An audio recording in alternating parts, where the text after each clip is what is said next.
Hello lovely people, Helene here. Today I would like you to refer to the change curve.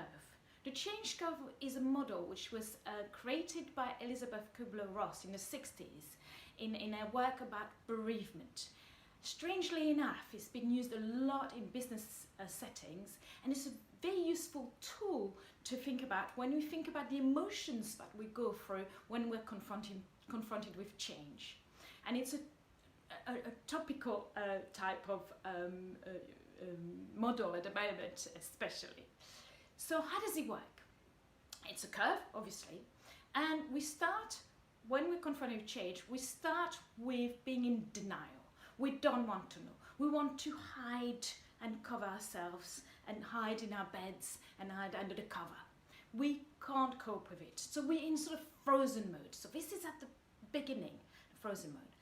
Then we go through another period where we get into fear and upset and angry, and we start asking questions.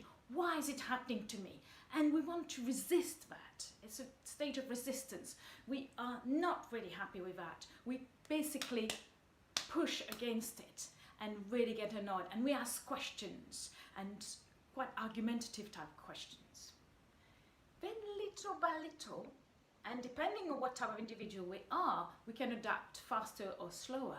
Little by little, we start exploring that change and thinking, well, maybe this would be okay, and that might be all right, and what about this? And so you start, and what's important in this model is that you might revert to some of the frozen moment at the beginning. You might revert to the angry and the sort of fear and anxiety that it creates.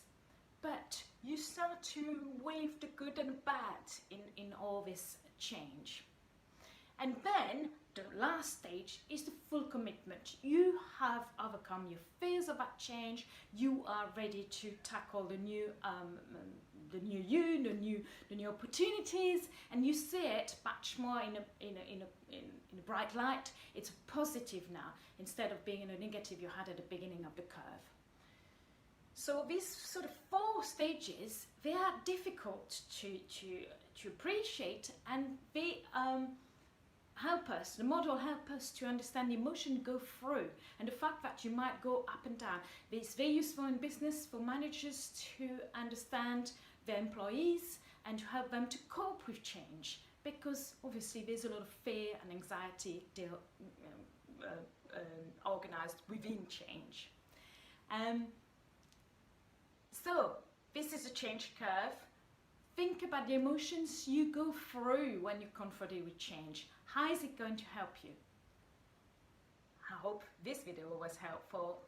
Helene Musso, helenmusso.com, or Public Speaking from the Heart.